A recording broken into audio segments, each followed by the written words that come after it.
Welcome to a book talk sponsored by Husky Trail Press. I'm Pat Pavelka, and today's book that I'll share with you is titled Zoom, and it's by Istvan Banyai. He is from Budapest, Hungary. This book, Zoom, is a wordless book. Before we look at this in detail, we'll talk for a moment about wordless books. Wordless books are phenomenal to use in your classroom writing centers. For those students who can't come up with a topic, or they panic, or they struggle, and they say to you, I have nothing to write about. So now what we say to them is, go to the Wordless Book Center and pick a book and write what you see. Because the hardest part has been done. It's all organized into a series that flows from beginning of the book to the end of the book. So, wordless books are fabulous to give students who need just a little support with the writing. Let's look at the book Zoom right now. So let's look at a couple of pages just to get a feel for the book. First page, kind of a big red thing. Turn the page, and it's on the top of the rooster. One more page, there's the rooster in the window. Oh, let's do one more page. You see how it keeps going out and out and out and out. So here are some samples from some classrooms. We'll start with some very simple examples and then move on to ones that are more complex. The bottom three are what we're going to look at first. So here's picture one, it's the red color. Here's picture two, the red is now a flower, and here's picture three, it's on the shirt. Let's look at the top.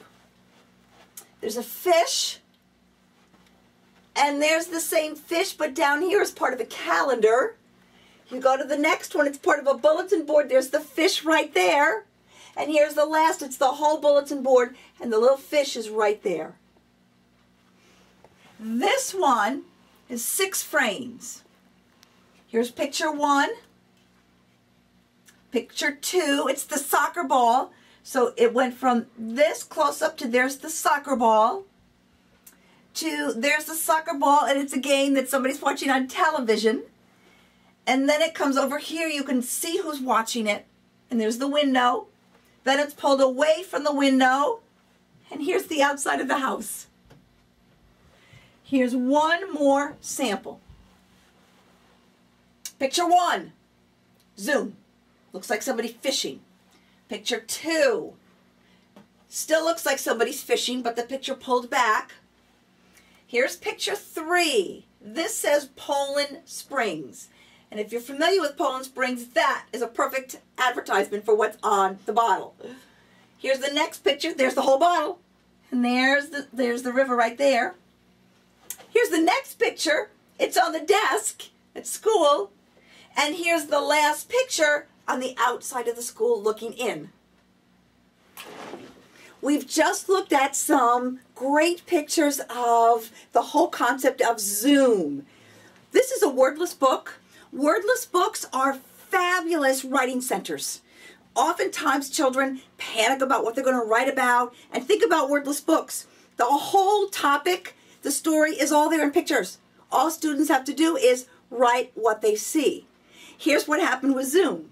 Zoom went over to the Wordless Book Center because the activity is to have students get a book and write what they see. The kids did not want to write about the pictures in this book. They wanted to make their own Zoom pictures. So initially, this was a writing activity by itself, but now it becomes student-generated in terms of they do their pictures, and then they're writing stories about their pictures. So we just looked at some beautiful examples of students using the technique that we found in Zoom. You'll find that students love to do this themselves, and then they write their own stories, and the topics are easier because students have their creations and their thoughts to get those stories going. Zoom is just a great book to get that creativity going.